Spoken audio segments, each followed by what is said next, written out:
বাসার গাছপালা তো সব কিছু কেটে ফেলা হচ্ছে, আর সব থেকে যে বড় গাছটা ছিল সেটা হচ্ছে এই সজনে গাছ, সেটাকেও আস্তে আস্তে কেটে নেওয়া হচ্ছে।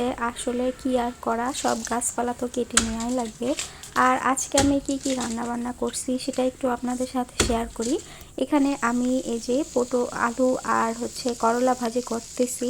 আর যেহেতু গরম পড়ে গিয়েছে তো সেই জন্য দেখা যাচ্ছে যে পটল ভাজি, করলা ভাজি, শাক ভাজি, সাথে ডাল, এসব দিয়ে খেতে কিন্তু ভীষণ মজা লাগে।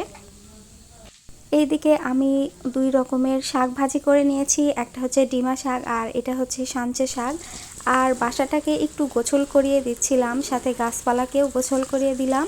যেহেতু গরম পড়ে গিয়েছে সেহেতু আমরা গাছপালাকে একটু ধুয়ে দিচ্ছি, প্লাস উঠানে একটু পানি দিয়ে উঠানটাকেও পরিষ্কার করে দিচ্ছি। তাহলে দেখা যায় কি যে রোদের যে তাপটা থাকে সেই তাপটার থেকেই অতটা তাপ লাগে না, একটু হলেও ঠান্ডা লাগে। আর এরকম করে বাসায় যদি আপনারা ধুয়ে দেন কিংবা গাছপালা ধুয়ে দেন, দেখবেন যে বাসার ভিতরে একটা অন্যরকম ফিলিংস কাজ করে আর একটা অন্যরকম শান্তি কাজ করে। আর আজকে যে দুপুরে রান্না করছি সেটা একটু আপনাদের সাথে শেয়ার করি।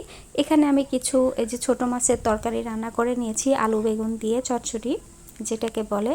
এদিকে হচ্ছে ডাল রান্না করছি, আর এই তো শাক ভাজি, পটল ভাজি, আর এখানে হচ্ছে দুইটা বেগুন ভাজি করে নিছিলাম। আর এখানে ডিমা শাক ভাজি, করলা আলু ভাজি। আজকের আইটেম কিন্তু অনেকগুলা ছিল, আর সবার কাছে তো সব থেকে পছন্দের খাবার এগুলা। এরপর একটু রেস্ট নিয়ে তারপরে আবার বিকালের দিকে কিছু ইফতারি আইটেম বানিয়ে নিচ্ছিলাম। এখানে কিছু আলুর চপ, বেগুনি, তারপরে তরমুজ, শসা, এদিকে ছোলা বুট, এগুলা রান্না করে নিয়েছি।